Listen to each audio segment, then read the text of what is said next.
Good afternoon.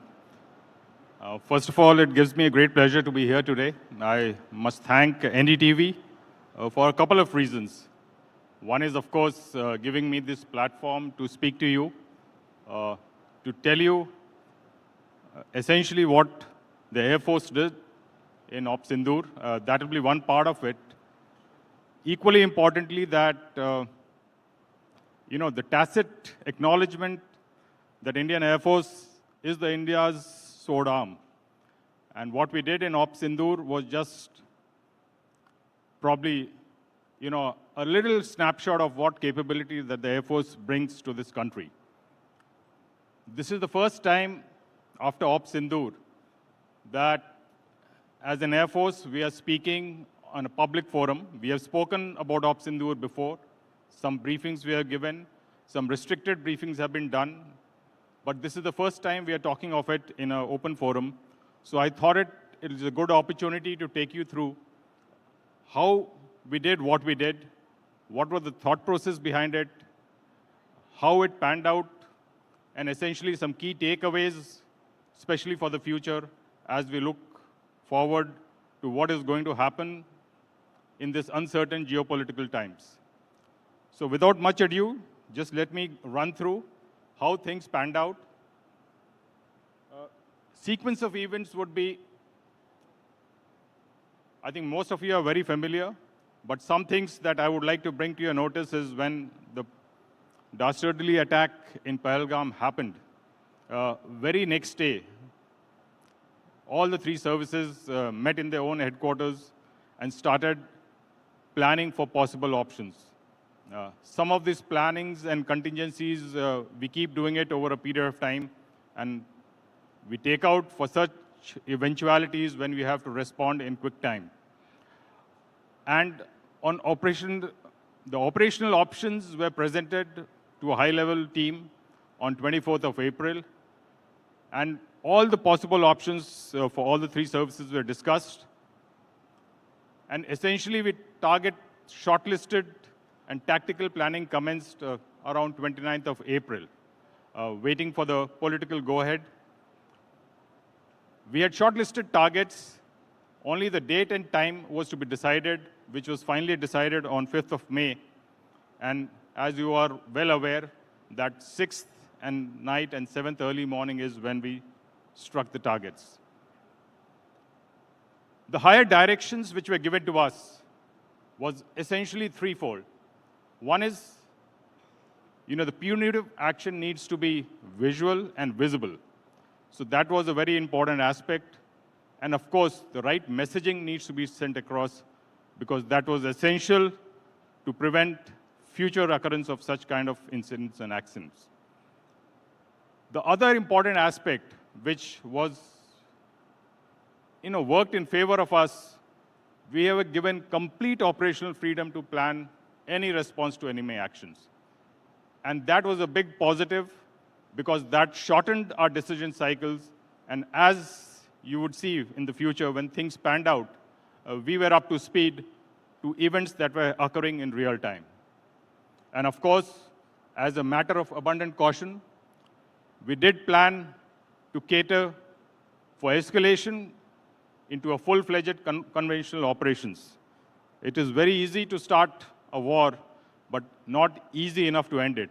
And that was an important consideration to keep in mind so that our forces were activated, they were deployed, and they were ready for any eventuality that would have come about.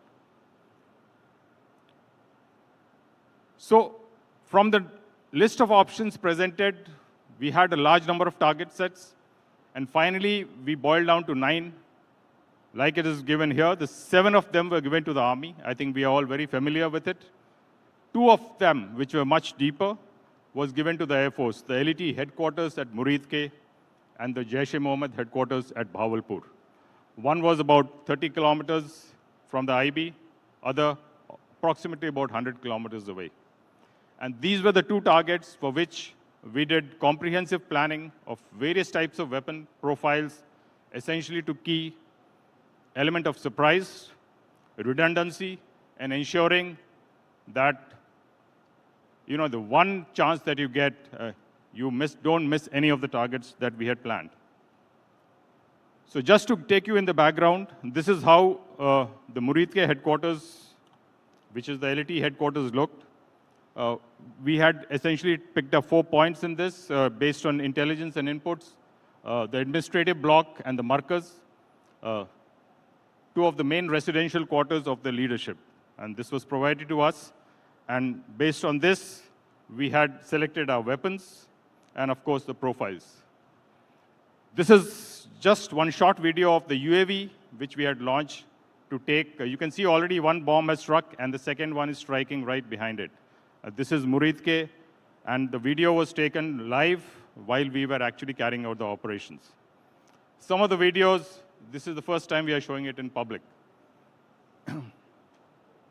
This is another video of one of the weapons which we used. It will be a little grainy initially, but as you come closer, you will see that very clearly the marker's roof. You can see now it is coming in visibility. And this is the weapon which went right at this point.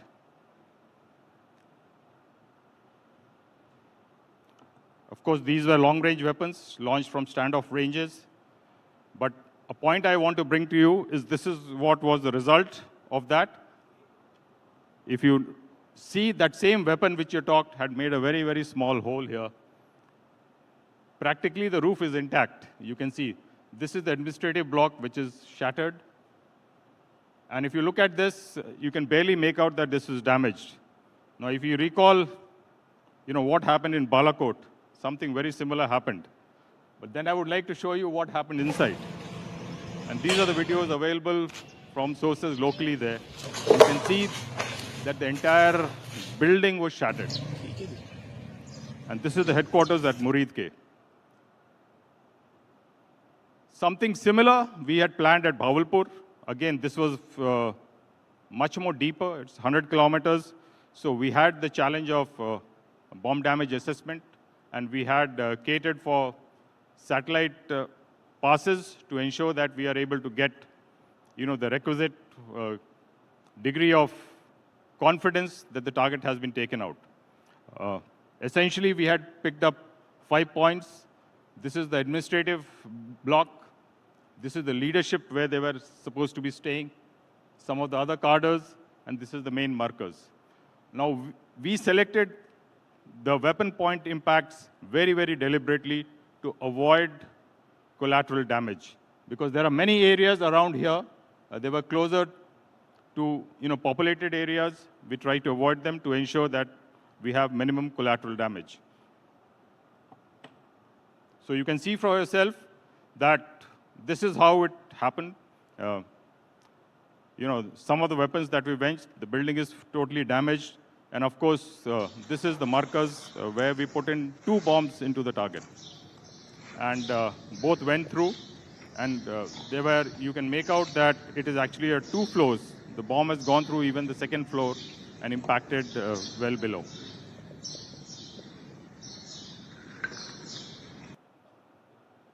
So now if people tell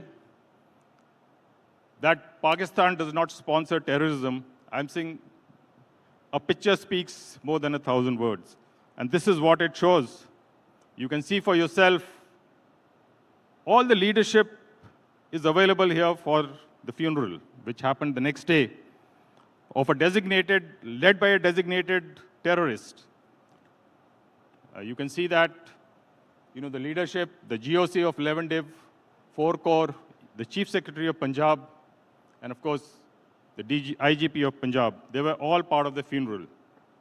So we know, it goes without saying, that the state is as much sponsor of terrorism as anyone else, and therefore, you cannot differentiate between a terrorist activity and what the state sponsors. So we were obviously ready for a response, and that was expected that it will happen. And it came about that very evening, started at around 8 o'clock in the evening. We had a large swarm of drones coming from across the border, probably more than 300, interspersed with a lot of loitering ammunitions, which were basically armed drones of EHA class. They also launched certain numbers of standoff high supersonic weapons like the CM400, which is almost like a small BrahMos kind of a weapon. But we were expecting it, and we know this is going to come, and we were ready for it, and therefore, it was our integrated air defense was able to take care of it. But we were very proportionate in our response, and it was very calibrated. We knew that this was not the main attack. Essentially, they were trying to see the response of our air defense systems, so we kept it very, very subtle. Most of the weapons were either taken out by counter-US systems or small caliber weapons. But then we decided, and we had already worked this out, that we need to respond, and you cannot let this go unchallenged. And therefore, we decided to carry out a SEAD or a DIAD campaign. Basically, it is either called suppression of enemy air defense or destruction of enemy air defense. And as has been pointed out, there were radars and weapon systems all across the border, which we had prior knowledge of. We launched a lot of our special ammunitions towards that to ensure that we are able to take out some of the radars. It was a very, very calibrated response, despite the fact that the adversary chose to respond in a widespread area, including civil areas, which I'm sure you recall that a lot of them reported, drones and other kind of ammunitions coming in, even in civil areas. But our response was entirely against the military, and therefore these targets which we had chosen was chosen very carefully, so that again to ensure that there was a calibrated response without collateral damage. Of course, we were able to take out quite a few radars. I'll show you some of the pictures, and this further incited him to take some additional response. And a similar kind of activity happened on the 9th of 8th and 9th, again starting at around 8 o'clock. It was a pan-front drone activity. Of course, the numbers were much larger this time. It was a mix of commercial, military drones, loitering ammunitions, including standoff weapons. The aim was basically to saturate our air defense system. And of course, the targets were, again, just like we had done, our radars and SAM systems. Primarily shallow-based, everything which is 100 to 150 kilometers to 150 kilometers from the border was a target for them. One point to keep in mind is that they did not close down their airspace. And that, unlike us, which immediately after the conflict started, we had closed down our airspace for civil traffic. Civil traffic was still being flown out of Lahore and other places. And possibly the reason is that they wanted us to take some action which could bring down probably a civil aircraft and cause some international furore. But we were very, very careful to ensure that we take actions in a calibrated manner, in a responsible manner. So what we did, of course, we were able to successfully defend through our layered defense everything that they threw at us. And we had practically no damage on the ground. But we decided that we continue to respond and shape the battlefield, because we knew that the bigger attack was yet to come. And therefore, we decided to take out some more of the radars and their SAM systems. Essentially, the idea was that we should make them blind. And I think it had the right effect, because when we flew some missions, we were able to make out, they were so afraid at that point of time that many of the radars which were serviceable were actually switched off, fearing that our loitering munitions will go and hit them. Yet, we were able to take out large swaths. Some of it I'll show you in the next slide. This is the Chunian radar. You can see, the entire radar head is damaged. Another one at Pasrur, and it actually put the fear of God in them. And many of the radars had to purposely switched off to ensure that they don't get destroyed, because they didn't know where these weapons were coming from. Of course, on 9th and 10th of night, we had the inkling and intelligence inputs that this is the day when the big attack is going to happen. And by now, Pakistan had realized that maximum effort and the center of gravity was actually the Indian Air Force bases, because that is where from, maximum defense and the weapons were coming. And of course, our fighters were getting airborne. And in these 2 or 3 days, we also had the S-400, which was very active and had taken down certain number of aircraft. So they were very sure that this is one of the key targets for them. And they were trying to essentially target our nodes, which is the center of our air defense, the air bases from where the fighter platforms were getting airborne, and of course, the S-400 long-range SAMs, which were, essentially keeping entire Pakistan Air Force at bay. So we had to respond. It was a very, very, intense aerial engagement. They had many aircrafts coming, starting from 8 o'clock in the evening till about 1:30 in the morning. We had a large wave of attacks at our main bases like Srinagar, Adampur, Bhuj. So it was pan-front. So we decided that we had to respond appropriately. And since the escalation matrix had been worked out to a large extent, selection of targets for the subsequent wave was much easier for us. And that is what probably surprised them, because we responded almost immediately. From 2 o'clock onwards, we started hitting them at night. Practically, there were aircrafts where, their waves of aircraft had just about landed. We took out Chaklala, Rawali, Rafiqi, Rahim Yar Khan, Sakar, Murid, and Ayachor. This was the first wave we launched. And just to give you all the targets which were selected were very, very specific. And that is one thing I think, despite all the misinformation campaign, I think Pakistan had yet to, acknowledge, at least they acknowledged there were no collateral damage or civilian casualties. Because the targets were very selected very specifically, and we ensured that we take out the capability of the Pakistan Air Force. In fact, we had inputs. Rahim Yar Khan was not one of our targets initially, but we had inputs that that base was going to be used.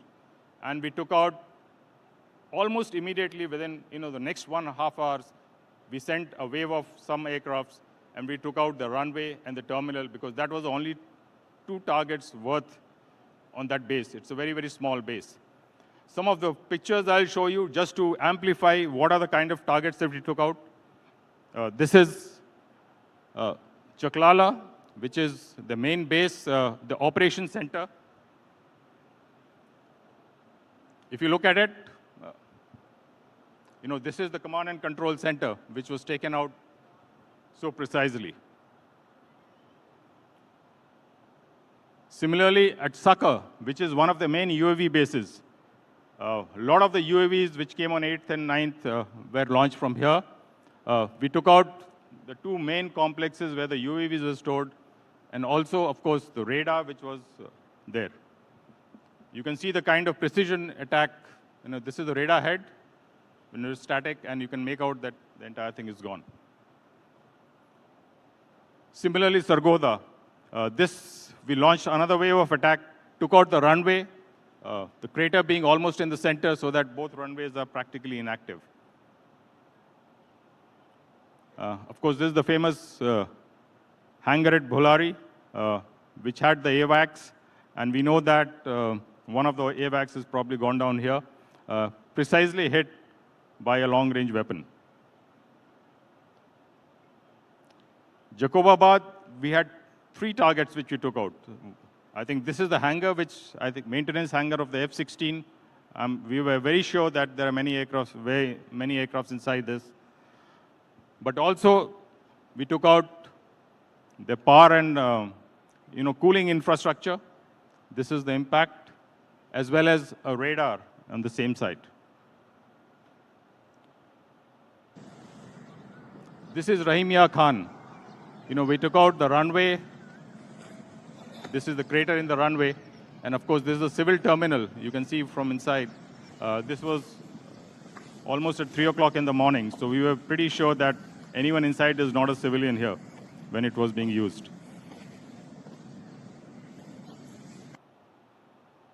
This is Murid, another main base for their UAVs. We took out the command and control center here, which was located here.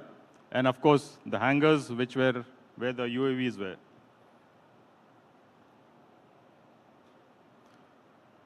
So put it in perspective, this is what we had worked out, that we wanted the action to be calibrated. And there are a lot of thinking and decision-making went through before we started the operations. We were very, very sure that, our intent was limited. We wanted to strike the terror targets because that was the initial objective. And that we did very, very successfully. I think there is no doubt in the matter. But when the response came in, despite the fact that we were not willing to escalate, we expected a response. We still kept it calibrated, and we engaged only military targets. But when the main attack came on the night of 9th and 10th, is the time we decided that, we need to go and send the right message, and we hit them pan-air, the pan front. There were targets which were taken out, which were not even taken out in 1971 war. That is the kind of extent and the damage to capability that we had caused them. But still, as we said, we kept it limited to military targets. The idea was to take out their capability. Idea was to send the right message. And precision targeting from this range is very, very essential, but also it is very, very risky, because the longer the vector, you feel that, the more chances of being collateral. But to the credit of our planners, to the credit of people who executed missions, we were able to take out each target precisely. We were able to ensure there was no collateral damage. Now, what do you feel? This is not an easy game. You may have a long-range vector, but the work that goes behind to make that vector or that weapon hit a target accurately is actually an effort of a whole team, and not only for the pilots who fire, but there are a lot of people working on the ground to make that happen. So you should not forget that aspect of it. And we hit them so hard that practically, by midday, they were ready to talk to us. And this is what I must tell you, that this is a key takeaway for us, that in less than 50 weapons, we were able to achieve conflict domination. So this is the essential part which I want you to take away. It has not happened before. We made every weapon count. And that is a tacit acknowledgement of the capability of our planners and the people who executed the missions. So I must tell you that it is also not possible, like in the original slide, the first slide we said, we are offense and defense. The integrated air command and control system, which was at the heart of our defense, was key to this operations, because that gave us the ability to absorb impact and to react and to respond with a hard-hitting response. But that would not have happened if we did not have this air defense operations in place as we had thought. So I will take a few minutes just to educate you on what air defense operations is all about. It essentially is of 4 parts: detection, identification, interception, and destruction.